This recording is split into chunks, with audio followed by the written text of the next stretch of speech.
കാരണം പരിശുദ്ധ ഖുർആനിൽ ഒരു വാചകമുണ്ട്, നിങ്ങളുടെ മരണം മുൻകൂട്ടി നിശ്ചയിക്കപ്പെട്ടതാണ്. നിങ്ങൾ എവിടെ ഒളിച്ചിരുന്നാലും, വീടിൻ്റെ അകത്ത് വാതിലടച്ചിരുന്നാലും നിങ്ങളുടെ മരണം കണക്കാക്കപ്പെട്ട സമയം, അത് കുറിക്കപ്പെട്ട സമയമാണ്. അത് ഒരു തരി പിന്തിക്കുകയോ മുന്തിക്കുകയോ, അത് നടപ്പിലാക്കപ്പെടും എന്ന് വിശ്വസിക്കുന്നതാണ് ഞാൻ.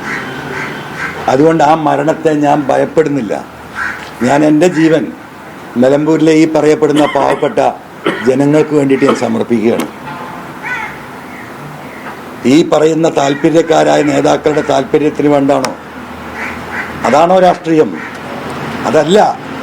ഈ ജനങ്ങൾക്ക് വേണ്ടി പറഞ്ഞ നിങ്ങൾക്ക് വേണ്ടി എൻ്റെ MLAയും എൻ്റെ പദവികളും എൻ്റെ സൗകര്യങ്ങളും മുഴുവൻ ത്യജിച്ച് നിങ്ങളോടൊപ്പം പോരാട്ടത്തിന് നിങ്ങളെ വിശ്വസിച്ച്, എൻ്റെ കയ്യിൽ ഈ പറയുന്നത് പോലെ അപ്പുറത്ത് 97 MLAമാരും മുഖ്യമന്ത്രിയും ഒഴുകിക്കൊണ്ടിരിക്കുകയാണ്. മുഖ്യമന്ത്രി ഇന്ന് മണ്ഡലത്തിലുണ്ട്. അപ്പുറത്ത് 43, 42 MLAമാരും MP മാരും ഈ നാട്ടിലെ മുഴുവൻ തന്നെ എല്ലാവരും ഇവരെയൊക്കെ കൂടെ ഉണ്ടാവും. എൻ്റെ കൂടെ വരാൻ ഒരാളില്ല, മൂന്നാമതൊരാൾ ഇതിലേക്ക് വരാനില്ല. ഈ ഇവിടെ നിൽക്കുന്ന ഈ പാവപ്പെട്ട തൊഴിലാളികളല്ലാതെ ഇതേപോലെ എന്നെ കാത്തിരിക്കുന്ന പാവപ്പെട്ട മനുഷ്യർ, പാവപ്പെട്ട സ്ത്രീകൾ. ഈ നാട് നേരിടുന്ന ഏറ്റവും വലിയ വിഷയം നിങ്ങൾക്കറിയാം, മയക്കുമരുന്നാണ്. ഒരു സ്റ്റെപ്പ് എടുക്കാത്ത ഗവൺമെൻറ്റാണ്. മയക്കുമരുന്നിനെതിരെ പറയുമോ പറയും മുഖ്യമന്ത്രി, രാസലഹരി. മദ്യം ഒഴുക്കുകയാണ്.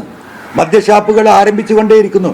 KSRTC ബസ് സ്റ്റാൻഡിൽ മദ്യശാലകൾ തുടങ്ങാൻ തീരുമാനമെടുത്ത ഗവൺമെൻറ്റാണ് ഈ ഗവൺമെൻറ്. അമ്മമാർക്ക്, പെങ്ങന്മാർക്ക്, സഹോദരിമാർക്ക് വീടിൻ്റെ അകത്ത് മക്കളെ വിശ്വസിച്ച് കിടന്നുറങ്ങാൻ കഴിയാത്ത സാഹചര്യമുണ്ടെന്ന് കേരളത്തോട് വിളിച്ചു പറഞ്ഞത് ഈ മലയോര ജാഥ ബഹുമാനപ്പെട്ട പ്രതിപക്ഷ നേതാവ് ഉൾപ്പെടെ നടത്തിയ ആ ജാഥയിലാണ് ഞാൻ പറഞ്ഞത്. നിങ്ങൾ കേട്ട് ഏറ്റെടുക്കണം LDF UDF എന്ന്. ഇപ്പോൾ കുറേ നാടകം നടന്നു, കുറേ ആളുകളെ അറസ്റ്റ് ചെയ്ത് പോകുന്നില്ല. 317 ആളുകൾ ഈ ജനുവരി പിറന്നതിന് ശേഷം കേരളത്തിൽ മരണപ്പെട്ടു. ഭൂരിപക്ഷം സ്ത്രീകളാ, സഹോദരിമാരാ, അമ്മമാരാണ്, ഭാര്യമാരാണ്. അതിനെതിരെയുള്ള പോരാട്ടം നമ്മൾ തുടരും. അതിന് നിങ്ങൾ എൻ്റെ കൂടെ നിൽക്കണം, എന്നെ സഹായിക്കണം. നിങ്ങൾക്ക് വേണ്ടിയാണ്. ഞാനല്ല സ്ഥാനാർത്ഥി. നിലമ്പൂരിലെ ഓരോ വോട്ടറും സ്ഥാനാർത്ഥിയാണ്.